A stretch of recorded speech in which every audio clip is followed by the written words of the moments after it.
Mari kita baca sama-sama ya, Lukas 11 ayat yang pertama.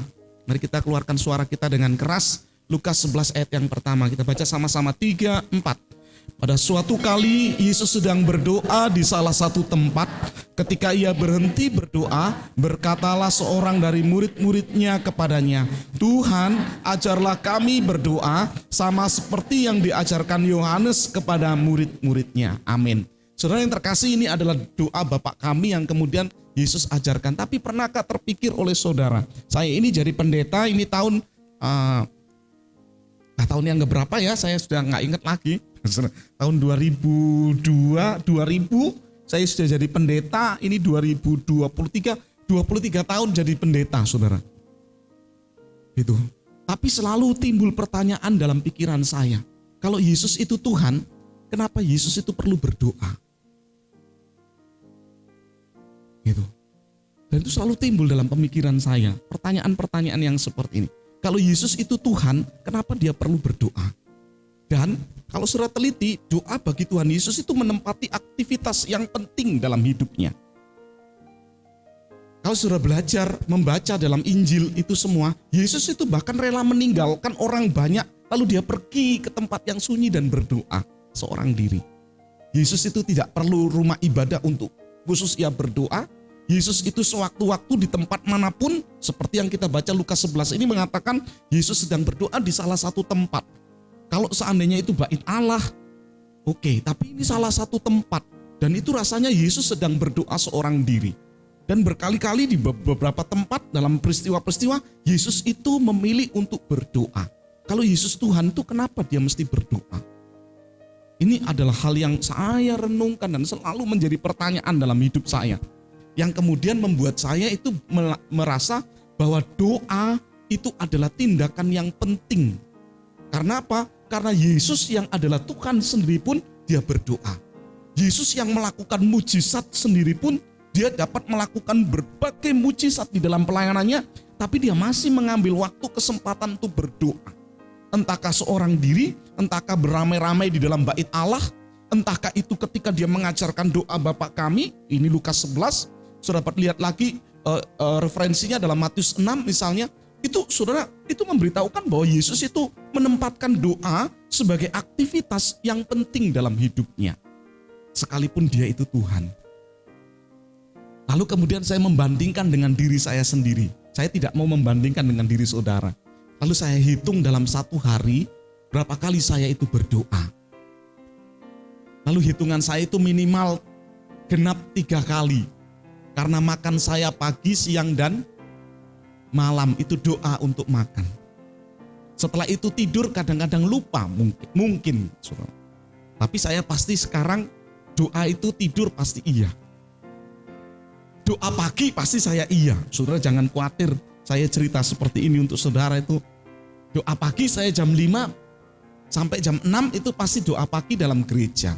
Walaupun kadang-kala saya bergantian dengan istri saya untuk bertanggung jawab dalam doa pagi itu, dan ada pokok-pokok doa dari jemaat, nama-nama jemaat yang disebutkan, itu anak yang tinggal dengan saya itu pasti tahu tuh Yuni mana. Itu pasti tahu. Ada nama-nama yang dibagikan untuk nama-nama jemaat dan kami menyebutnya satu demi satu. Setiap nama itu setiap pagi dalam doa pagi kami. Termasuk Ibu Mercy namanya disebutkan. Karena Ibu Mercy adalah bagian dari kami. Disebutkan. Kalau Ibu Mercy didoakan tuh panjang. Untuk kesehatan, untuk pelayanan, serius. Jangan ketawa nih, saya tidak sebut yang lain loh ya. Tapi tindakan doa itu menjadi sesuatu yang intens. Gitu. Nah, bagaimana dengan saudara semua? Baik yang di asrama maupun di luar asrama. Jangan-jangan kita itu doa hanya karena rutinitas dan ritualitas kita saja. Tapi Yesus itu tidak demikian. Kita lihat lebih jauh lagi ya.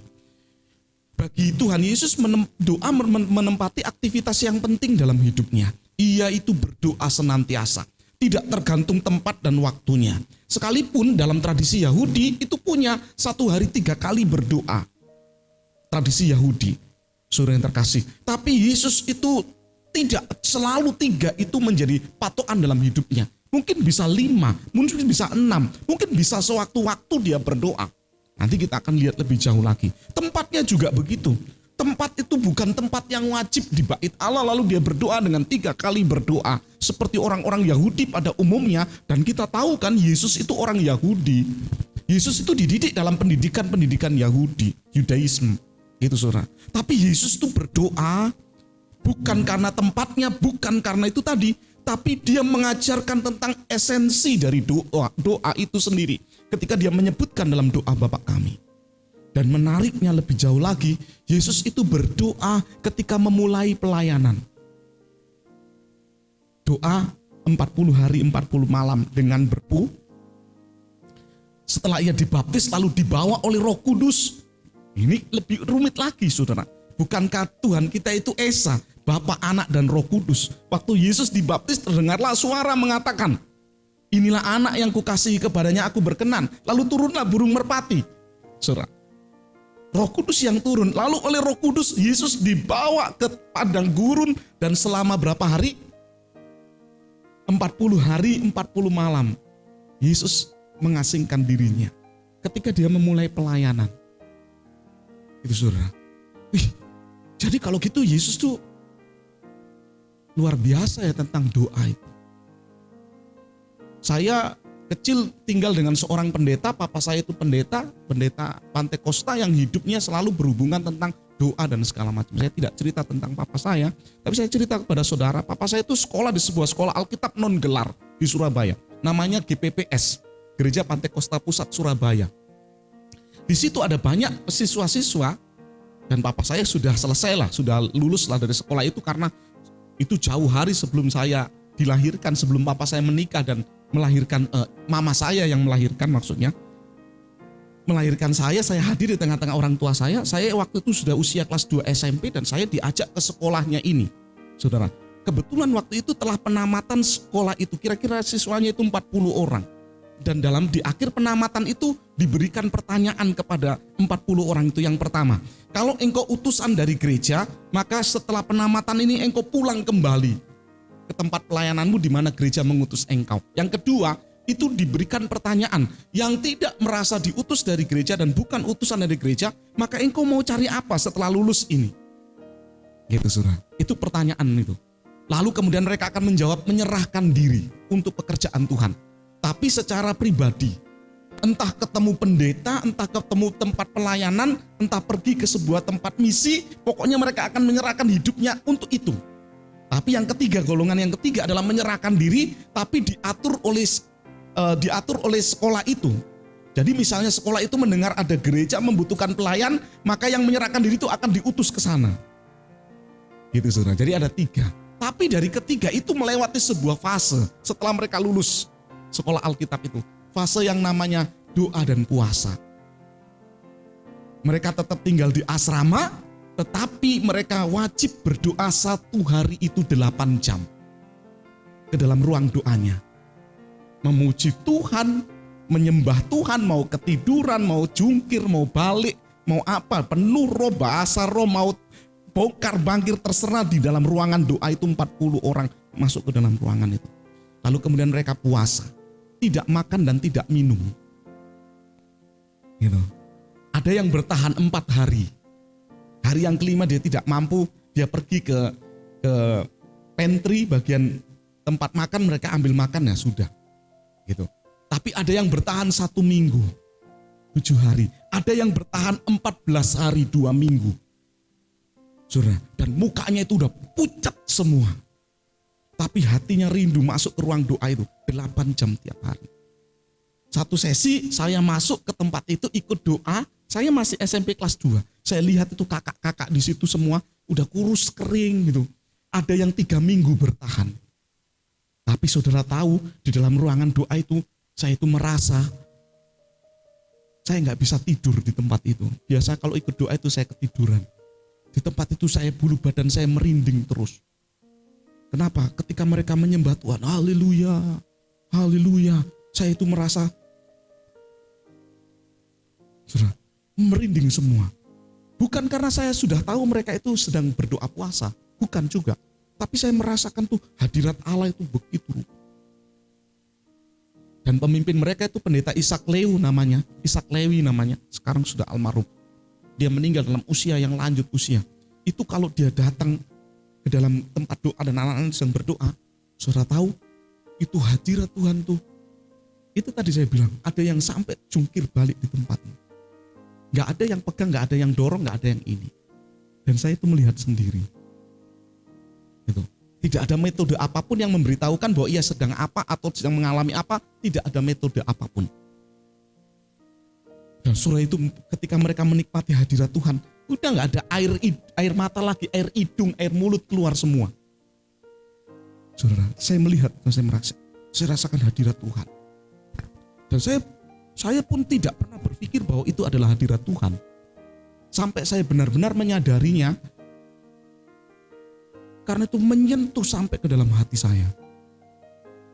Dan itu banyak sekali cerita tentang sekolah ini di mana Gereja Pantai Kosta Pusat Surabaya terjadi pada waktu dan terjadi kegerakan yang luar biasa.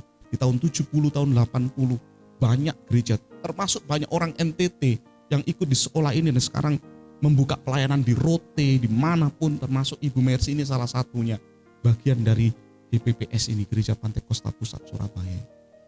Tapi yang saya ingin cerita kepada saudara gini, berpuasa itu tidaklah mudah, berdoa itu tidaklah mudah.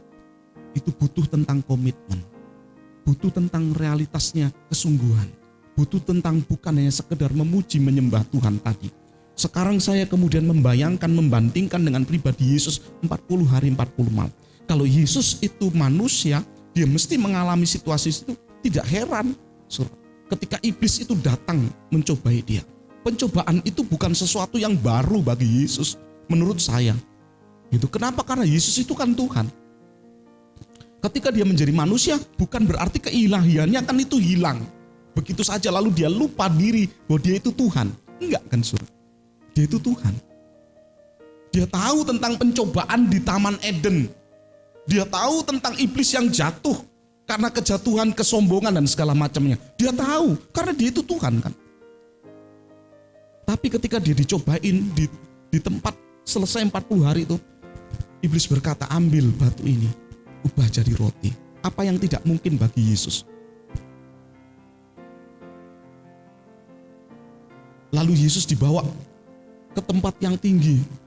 Ke hubungan bait Allah. Jatuhkanlah diri. Nanti malaikat akan menatangnya menurut Mazmur 91 atau 90. Lalu Yesus didapat ke tempat. Tapi semuanya itu memberitahukan begini. Justru ketika Yesus sedang berada dalam doa, puasanya, memulai pelayanan, dia itu menghadapi yang namanya tantangan. Ini menarik. Dan Yesus menjawab dengan pertanyaan kembali tentang apa yang firman Tuhan katakan. Bukankah ada tertulis manusia hidup bukan dari roti saja, melainkan setiap firman Allah. Perkataan itu memberitahukan tentang pergumulan Israel ketika mereka sampai di padang gurun Sin. Itu cerita seperti itu. Mereka itu minta. Ketika mereka berada dalam keadaan kehausan air, maka mereka itu minta. Lalu kemudian dalam cerita di padang gurun Sin itu diingatkan kembali. Bukankah berapa waktu lalu engkau membutuhkan pertolongan, Allah itu mengutus atau Allah itu menyediakan mana yang turun dari surga. Dan bukankah itu adalah perkataan Allah bahwa manusia hidup itu bukan dari roti saja, tapi dari setiap perkataan atau setiap firman-Nya Allah. Bahwa apa yang tidak mungkin Allah sanggup memberikan untuk engkau. Roti yang turun dari surga. Saudara, itu memberitahukan tentang apa yang menjadi firman Allah.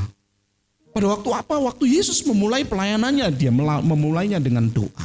Tapi yang menarik berikutnya, saya tidak panjang. Pada waktu dia mengakhiri pelayanannya, juga menutupnya dengan doa di Taman Getsemani. Memulai pelayanan dengan doa, mengakhiri pelayanan dengan doa.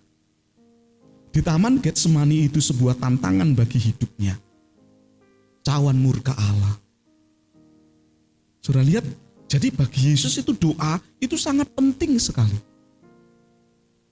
Memulai pelayanan dengan doa, mengakhiri pelayanan di dalam sebuah doa. Lalu di doa itu pun sama. Kalau pada waktu memulai pelayanan, Yesus itu tidak menggunakan kuasanya untuk kepentingannya sendiri. Gitu. Apa sih susahnya? Apa sih rumitnya? Bisa bagi Yesus. Tapi tidak. Sama ketika dia mengakhiri pelayanannya.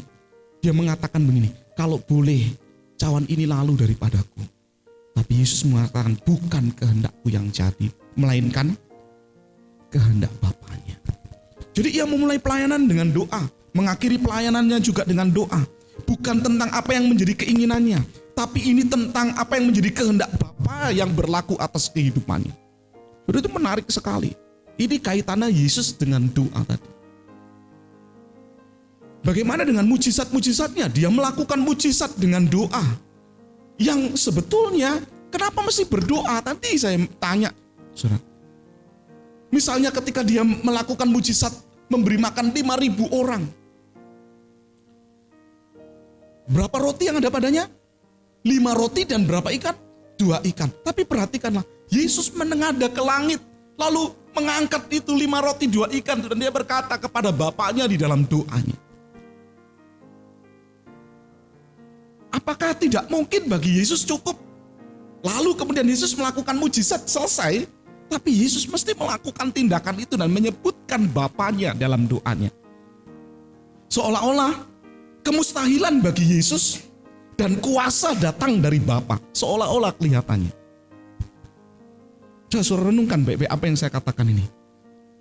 Melakukan mujizat itu dengan doa yang kelihatannya seolah-olah kemustahilan bagi Yesus. Tapi kuasa datang dari Bapa. Waktu Yesus berdiri di muka pintu kubur Sakyus, Lazarus. Sudah tahu? Dia itu berkata kepada Bapaknya. Dia menyebutkan kalimat-kalimatnya tentang Bapaknya. Supaya Bapa dipermuliakan. Saudara yang terkasih, coba saudara nanti renungkan tentang hal ini. Melakukan mujizat dengan doa. Yang hebat lagi adalah, tadi saya telah menyebutkan misalnya, Yesus meninggalkan orang banyak dan memilih untuk berdoa seorang diri. Saudara dapat menemukannya dalam Matius 14 ayat yang ke-23. Banyak sekali apa yang saya sebutkan ini ada dalam Injil semua. Dia meninggalkan orang banyak dan memilih pergi berdoa seorang diri di tempat yang sunyi. Bahkan menyuruh para muridnya begini, naik perahu, pergilah ke seberang. Tapi Yesus berdoa seorang diri. Saudara, nanti ya kita akan merenungkan implementasinya apalah gunanya kita itu belajar tentang hal ini. Dan lebih hebat lagi selanjutnya adalah Yesus itu memilih, menguatkan dan mengutus para murid juga dengan doa. Jadi pada waktu Yesus itu memilih para murid, itu dalam Lukas pasal 6 ayat yang ke-12, itu memberitahukan Yesus berdoa semalam-malaman. Lihat Lukas 6 ayat yang ke-12. Ini bolehlah dibaca. Lukas 6 ayat yang ke-12. Salah seorang membaca. Silakan. Lukas 6 ayat yang ke-12.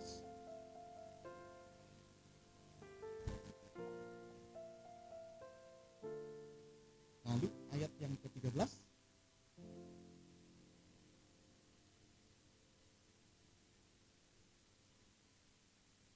Terima kasih. Cara bacanya betul-betul sekolah teologi ya. Dan kali baca berdiri ya, supaya saya lihat baca dan cara membacanya dengan intonasi. Saudara perhatikan, berdoa semalam-malaman. Kapan sih hitungannya semalam-malaman bagi orang Yahudi itu? Semalam-malaman itu mulai dari 6 sore sampai jam 6 pagi. Itu 1 hari menurut hitungan mereka itu. Dari jam 6 sore. Yesus berdoa minimal 12 jam untuk 12 orang murid. Ya mungkin kalau kita hitungan matematis, dia berdoa 1 jam untuk 1 murid. Dia sedang berdoa.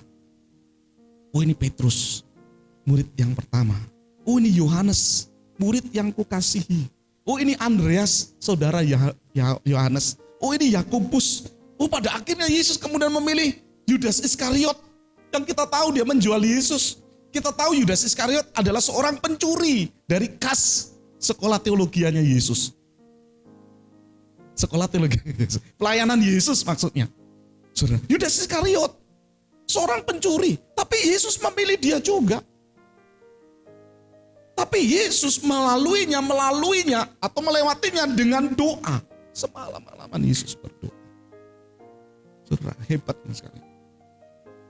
Gitu. Saya tidak cerita lagi, saya tidak terangkan tentang pemuritan itu bagaimana. Enggak. Saya tidak lagi mau ngomong tentang itu karena panjang lebar. Kenapa sih Yesus memilih seperti itu, bahkan Yudas Iskariot itu dipilih. Saya tidak lagi terangkan itu, saudara boleh cari. Tapi yang menarik berikutnya, Yesus itu berdoa yang kedua kali untuk para muridnya. Bukan cuma ketika dia memilih, tapi Yesus berdoa agar para muridnya beroleh kekuatan-kekuatan. Yohanes 17 ayat yang ke-9. Yohanes 17 ayat yang ke-9. Ini kalau pakai slide ini bagus sekali ya, ini muncul tek-tek. Saya sudah gak sempat pakai slide lah. Kemarin saudara tahu istri saya kan sakit kan. Dan kuliah dengan saya kan tahu. Istri saya masuk UGD kan, rumah sakit kan. Sudah gak sempat lah saya. Ini aja saya ngantuk-ngantuk saudara. Gitu kan. Oke. Yohanes 17 ayat 9. Silakan seorang membaca dengan berdiri, silakan. Yang lain silakan berdiri membacanya, silakan. Yohanes 17 ayat yang ke-9.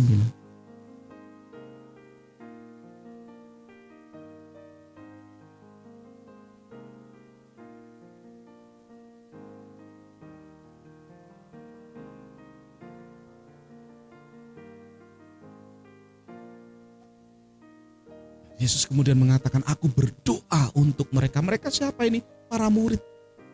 Aku berdoa bukan untuk dunia, tapi mendoakan para murid. Gitu kan? Kita tahu kan pada akhirnya Yesus itu mati disalibkan. Kita tahu kan pada akhirnya Yesus itu tidak mengumpulkan massa kan. Sekalipun 5.000 orang itu meyakinkan, memastikan kalau Yesus mau aja pasti Yesus jadi raja orang Yahudi. Tapi Yesus tidak memilih kan.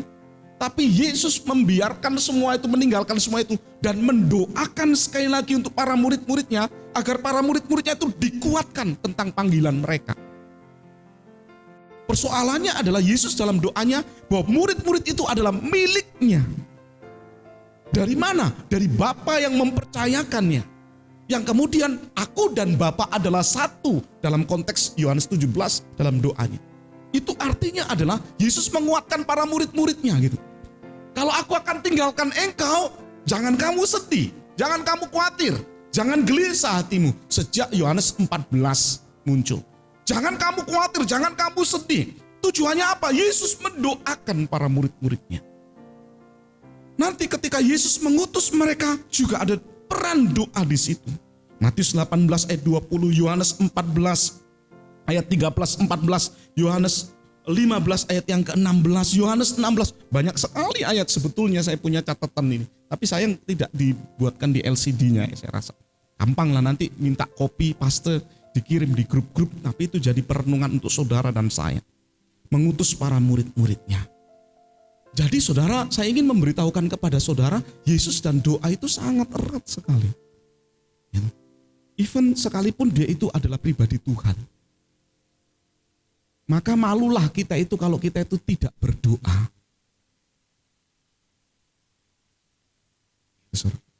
Malulah kita itu kalau kita itu tidak dengan sungguh-sungguh menyadari bahwa ternyata sebuah hubungan dengan Tuhan itu bukan hanya tentang kita itu sekolah. Bukan hanya tentang kita itu bergereja. Hubungan kita dengan Tuhan bukan tentang posisi kita di dalam pelayanan. Atau siapapun saudara dalam kehidupan saudara. Tapi ini tentang sebuah hubungan intim, pribadi dengan pribadi, dengan Tuhan. Yang percaya katakan amin. Lalu sekarang pertanyaannya, sudahkah saudara berdoa?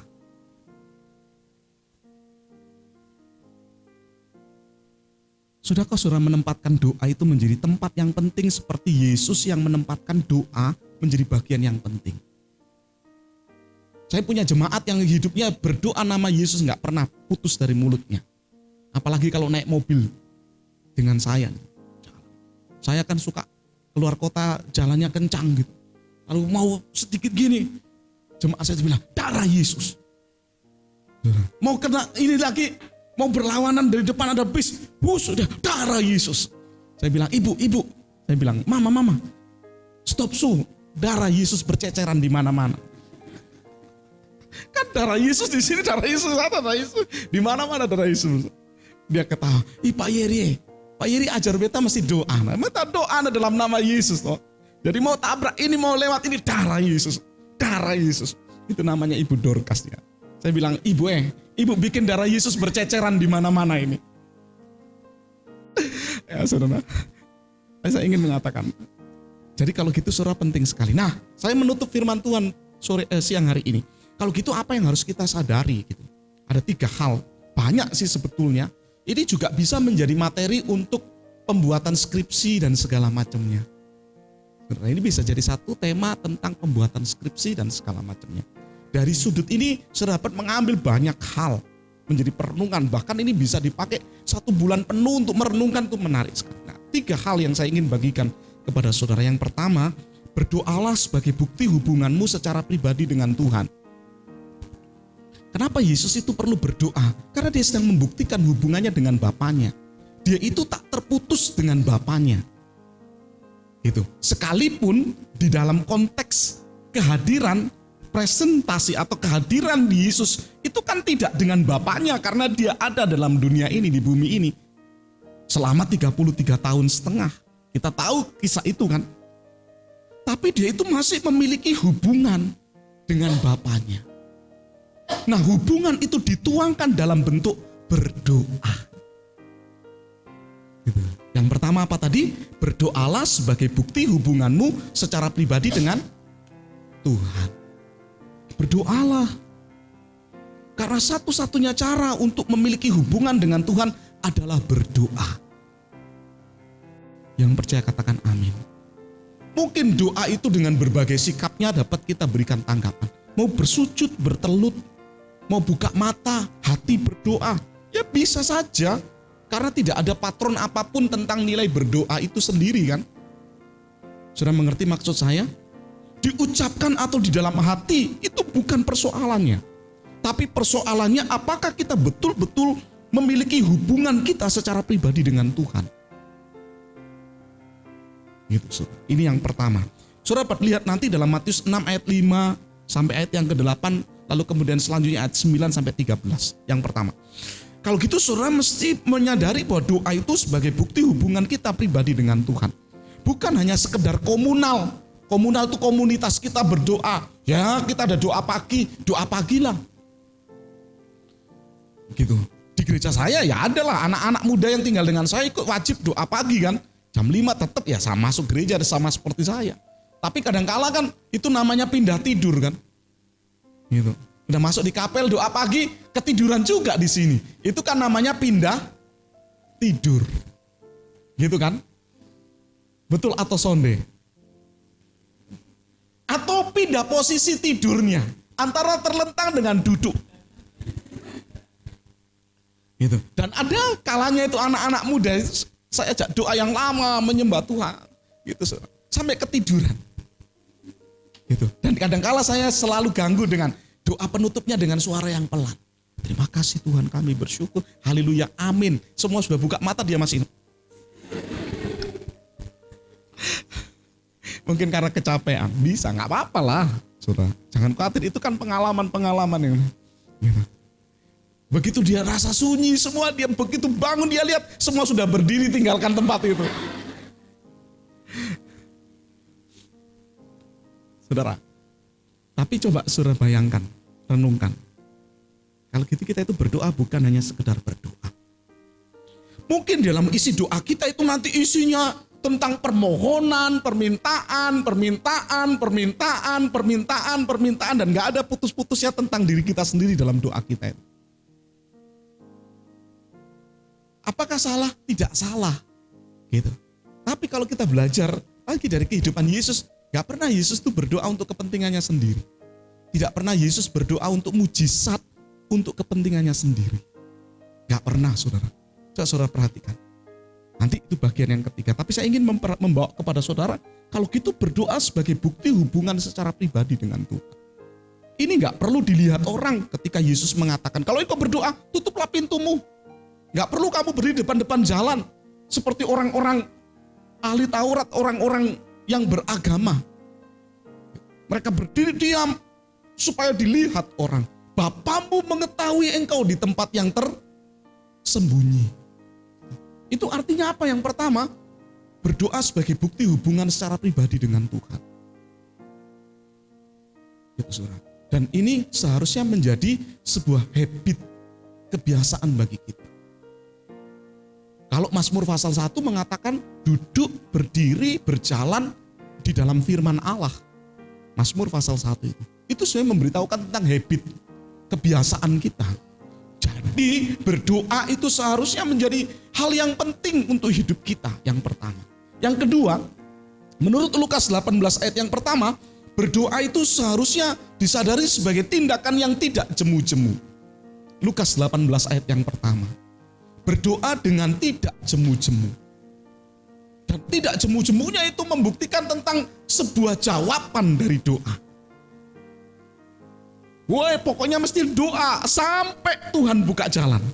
Saudara, yang kedua, berdoalah dengan tidak jemu-jemu. Katakan kanan kiri, berdoalah dengan tidak jemu-jemu. Belum ada pertolongan, berdoalah. Sudah dijawab tidak oleh Tuhan, berdoalah mengucap syukur. Oh, yang percaya katakan amin. Sudah dijawab sama Tuhan, tidak kita paksakan diri. Soalnya Tuhan, harus Tuhan. Tapi Tuhan bilang tidak, tapi tidak Tuhan, pokoknya harus. Gitu. Ya kan? Yang ketiga, yang terakhir. Pastikanlah kehendak Bapa adalah jawaban doa kita. Yang ketiga, pastikanlah kehendak Bapa adalah jawaban doa kita. Saudara, kadang-kala kita rancu terhadap doa itu sendiri. Nanti dalam surat Yakobus itu memberitahukan, kamu berdoa juga, tapi kamu salah berdoa, kata Yakobus. Karena kamu berdoa untuk menyenangkan keinginanmu sendiri. Kamu berdoa untuk melazatkan daging dalam terjemahan perjanjian lama, TL. Kamu berdoa hanya untuk kepentingan-kepentinganmu sendiri. Kita lupa, kita itu berdoa untuk kehendak Bapa yang terjadi atas hidup kita. Yang percaya katakan amin. Jadi saudara, biarpun saudara berdoa untuk sesuatu yang buruk, tidak akan pernah terjadi atas seizin kehendak Bapa terjadi dalam hidup kita.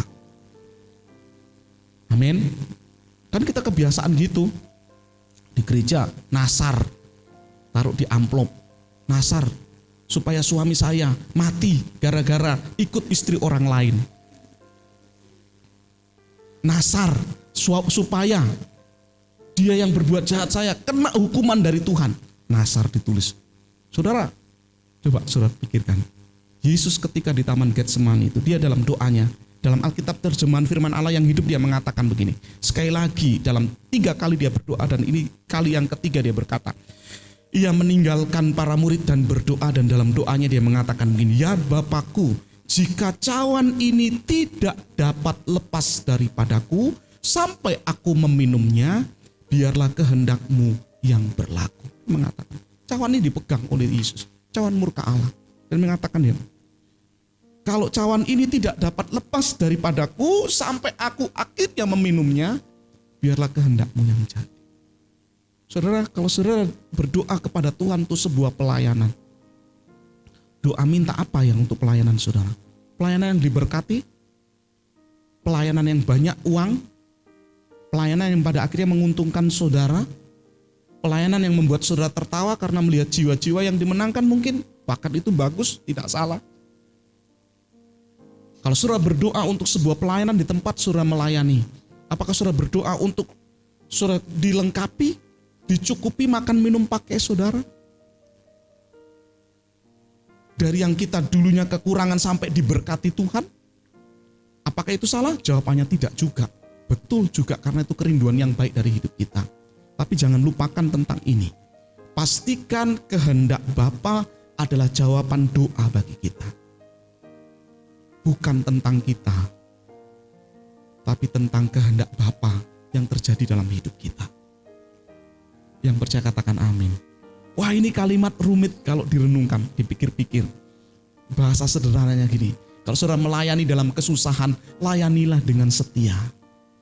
Kalau kalian hidup di tengah asrama yang sulit seperti ini, hiduplah dengan setia. Kalau saudara menghadapi sebuah pekerjaan pelayanan Tuhan, layanilah dengan setia, bukan tentang apa yang engkau dapatkan, tapi tentang kehendak Tuhan yang sedang Allah ingin kerjakan dalam hidup kita. Siapa tahu dengan kesetiaan kita dalam kesengsaraan, dalam tidak ada makan, dalam hidup yang susah ketika kita membandingkan dengan orang lain, di situ Allah sedang bekerja untuk hidup saudara. Tapi kita enggan, kita menolak, kita nyerah, kita angkat kaki dari sini. Dan kita mengatakan gak penting ini. Padahal Allah sedang bekerja di dalamnya. Kita menolak dan mengatakan susah Tuhan melewati situasi yang seperti ini. Saudara mengatakan rumit Tuhan hidup saya kalau gini caranya. Tapi kalau saudara mengizinkan dengan kesetiaan saudara dan mengatakan Tuhan bukan kehendak saya. Biarlah kehendak-Mu yang terjadi dalam hidup saya. Maka saudara akan melihat Allah bekerja dalam hidup saudara. Yang percaya katakan amin. Mungkin saya ini ngomong kelihatannya gampang. Yang menjalanikan saudara. Gitu kan. Saudara dapat berargumentasi kepada saya, itu kan Pak Yeri. Coba bandingkan hidupnya Pak Yeri, enak semuanya. Serba berkecukupan, serba ada semuanya. Mungkin saudara dapat mengatakan itu dalam hati saudara. Tapi jangan lihat saya, lihatlah Yesus. Ketika di Taman Getsemani itu. Di tempat itu Yudas Iskariot tahu tempat itu. Oh ya, saya lupa tentang ini, menyampaikan. Yudas Iskariot tahu. Kenapa Yesus memilih Taman Getsemani sih? Kenapa enggak Yesus milih tempat yang sunyi, yang enggak orang lain tahu? Yudas Iskariot tahu bahwa Yesus terbiasa berada di Getsemani bersama dengan murid-muridnya. Bahkan mungkin Yudas Iskariot tahu Yesus kalau di Taman Getsemani sedang berdoa. Maka di Taman Getsemani itu kemudian Yudas datang dan menangkap Yesus. Dan kita tahu kan bahwa cawan itu pada akhirnya diminum oleh Yesus sebagai pengakuan bukan kehendaknya, tapi kehendak Bapa yang terjadi dalam hidup ini. Saudara, coba renungkan tentang panggilan dalam hidup saudara dalam hal ini. Apakah tujuan kita berdoa? Apakah kita menyelesaikan apa yang menjadi kehendak Bapa dalam hidup kita? Apakah kita bersedia menyadari ketika kita sedang berdoa, kita tahu ada kehendak Allah yang harus saya genapi di dalamnya, bukan kehendak kita. Dan ketika doa kita tidak dijawab oleh sesuai apa yang kita inginkan, itu bukan akhir segala-galanya dalam hidup kita. Tapi mencoba memahami ada kehendak Allah yang bekerja dalam hidup saudara dan saya. Yang percaya katakan amin. Mari kita tundukkan kepala, mari kita menyembah Tuhan.